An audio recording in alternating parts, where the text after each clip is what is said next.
Alright, Mabsat. Actually, may nakita ko dito, naka-live si Attorney Enzo Recto kanina. Medyo really? Dahil sa sobrang dada ni Sara, napahamak. Sino? Si Duterte, tatay niya, kanyang ama. Maiksi lang to, Mabsat. Kung lang to, less than 9 minutes.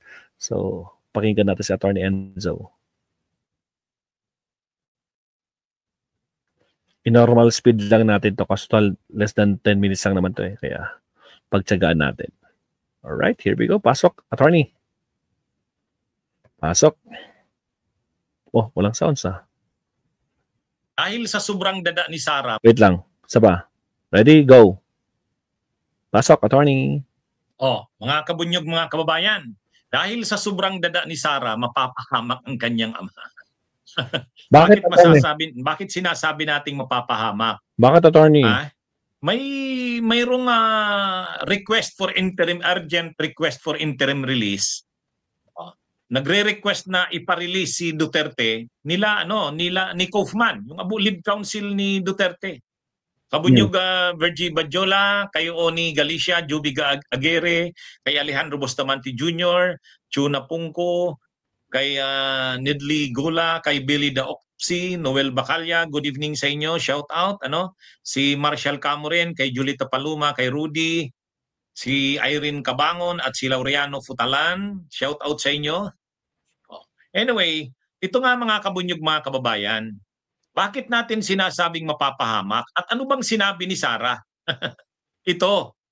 Ano sinabi niya, attorney? Si Sara Duterte kasi, sa sobrang dada niya, kapag nagsasalita siya sa mga supporters, kung ano-anong sinasabi.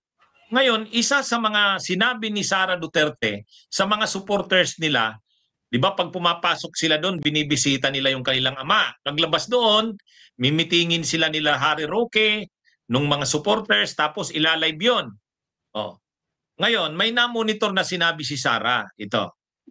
Sabi ni Deputy Prosecutor Mami Manjayan niya, on July 19, 2025, Sara Duterte, the current Vice President of the Philippines, spoke in front of a crowd in The Hague and was interviewed afterwards.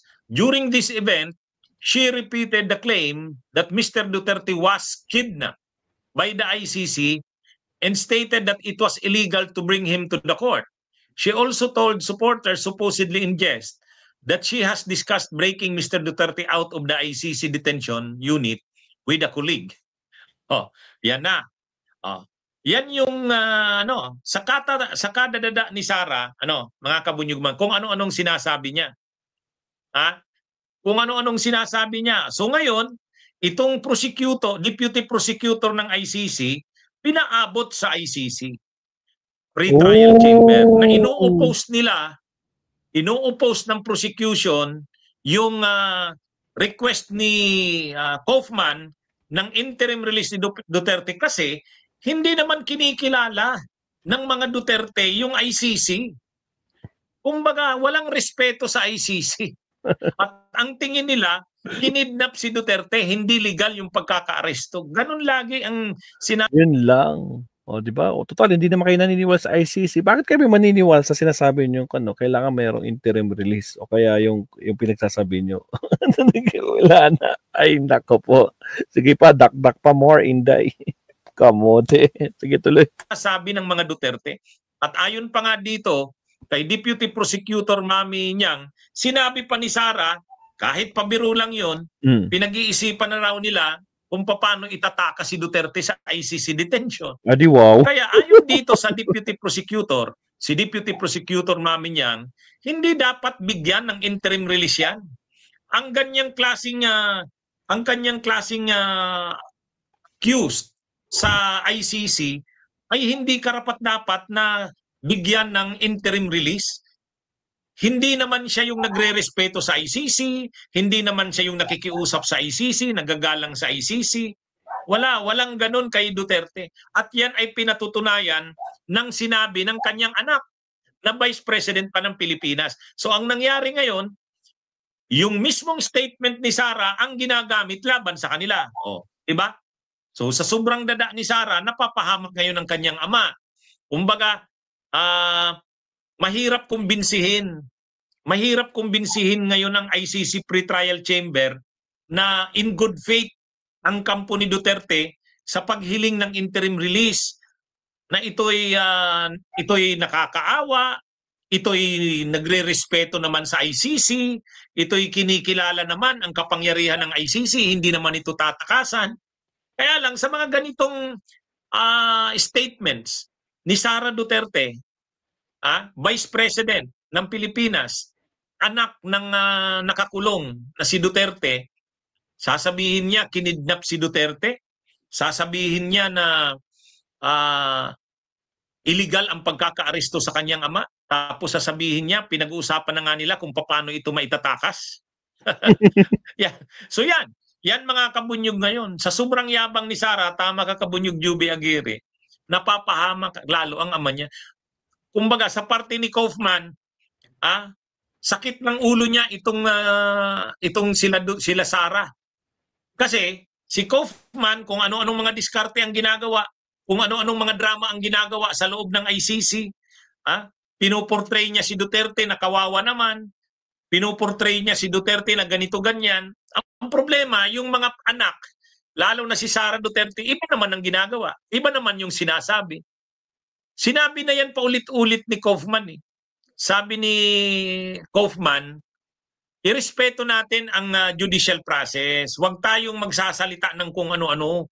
Kasi kailangan natin na makuha ang simpatsya ng mga judges. Ganun din si Harry Roque.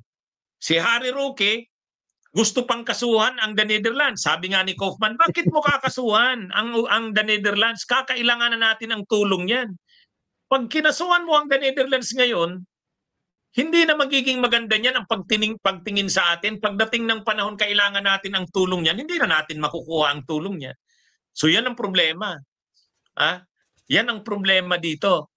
Kumbaga si Kaufman, kung ano-ano ang mga sinasabi niya, nakikiusap siya sa ICC, kaya lang ito namang mga anak, kung ano-anong sinasabi, ay namumonitor ng ICC yan. Paktay kayo. Namumonitor ng ICC yan.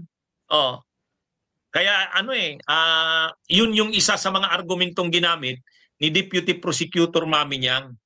Kumbaga, para hindi pumayag ang korte doon sa hinihiling ni Kaufman na interim release, sabi ni Deputy Prosecutor Mamiñang, hindi dapat pagbigyan. Kasi hindi naman itong nakakulong na ito na akusado, hindi nagre-respeto sa ICC. Ang tingin nga nila, kinidnap siya . Anong preba niyan? Yung statement ni Sara Duterte. Siyempre nakakuha ng record niyan itong sila Deputy Prosecutor Mamiñang. Nakakuha sila niyan. Ito ngayon yung pinambabangga. Kaya yung mga argumento ni Kaufman na hindi naman tatakas itong si Duterte, hindi naman ito flight risk, kawawa naman ito, nagre-respeto naman ito sa ICC, kinikilala naman ito ang ICC, wala, iba ang actually tama ka ang observation mo Kabunyog Juby Aguirre. Ang problema kasi sa ICC, akala nila napakamakapangyarihan nila. Akala nila mga hari at reyna na sila, prinsesa, prinsipe. Ay hindi, ICC ito . Tama. Okay, mga Kabunyog, mga kababayan, magandang araw sa inyong lahat. Salamat, Attorney Enzo. So, yun yung mga kabsat na ko po. Sisilihin si Sara dyan. Daldal pa more. Diba? Jovel CQ, shout out na mabsat. Yan na mabsat. So, ayan na mabsat. Wala tayong magagawa. Sisihin nila yung mga sarili nila kung bakit hanggang ngayon nandiyan pa rin tatay nila. Imbis na magtrabaho na ako po kung ano pinagagawa. Rally dito, rally doon. Ako po, pati yung speaking of yung pagta-travel niya, 'di ba? Gastos pa rin ng mga taong bayan na nagbabayad ng tax, no? Nako po. Feeling entitled nga itong mga Duterte. Sinabi mo pa. Diba, kat? Ay, nako. Siya, mabsat. So, okay na tayo dito. Maraming salamat, Attorney Enzo. So, grabe talaga, mabsat, no? Yung mga ngayon. Yung pagiging nila, panatiko talaga ng mga garapata. Ako po. Ay, nako, Mabsat. O siya. It's already 1:16 ng madaling araw, Mabsat. Maaga na naman tayo gigising mamaya. Thank you very much. Pinagbigyan nyo ako, sinamahan nyo ako, Mabsat, no? Sa mga hindi pa nagla-like dyan, ilan na yung like natin, cut, bago tayo mag-end. Kanina, 52 eh. Teka lang i-refresh ko kanina. Kung 52 kanina, ilan na yung like natin ngayon? 63! 11 lang yung nadagdag. O, baka naman, Mabsat, no? Sa mga hindi pa nagla-like dyan, mag-like naman tayo dyan, Mabsat. Wala pong bayad yan. Alright. Thank you very much, Mabsat. Happy Monday. Kita-kits tayo sa ating next live stream. Mabukas. Mamaya. So, maraming salamat. Sinamahan nyo ko. Kasi, konting oras lang yung tulog ko. Kasi maaga pa tayo bukas. Mamaya. So, thank you very much. Maestro Paul is signing off. Pero bago tayo mag-up, syempre, shout out ulit sa mga kaibigan natin. Purple Butterfly, Joel CQ, Lady Dior, Deo Marte, Gardo Zap, sino pa ba? Rebecca Lagmay. Sino pa mga nandyan. At sa lahat sa mga bagong subscriber, thank you rin po. Sa mga silent viewers natin, Romeo Barcibal. Sino pa? Marisa Sonakawa. Miss Elsie Mix. Ian Garland na nagagalit na yata. Regina Barcijos. Cynthia Padiernos. Ayan. Napoles Punisa. Sino pa ba? At sa lahat po, maraming salamat. Si Banat Boy, baka nandyan pa. But anyway, good night, Mabsat. Good night, good morning. Kung saan lupalit kayo ng mundo. Shout out po sa inyo and kita-kits tayo mamaya sa ating next live stream. Maraming salamat. Paalam. Maestro Paul is signing off. Bye.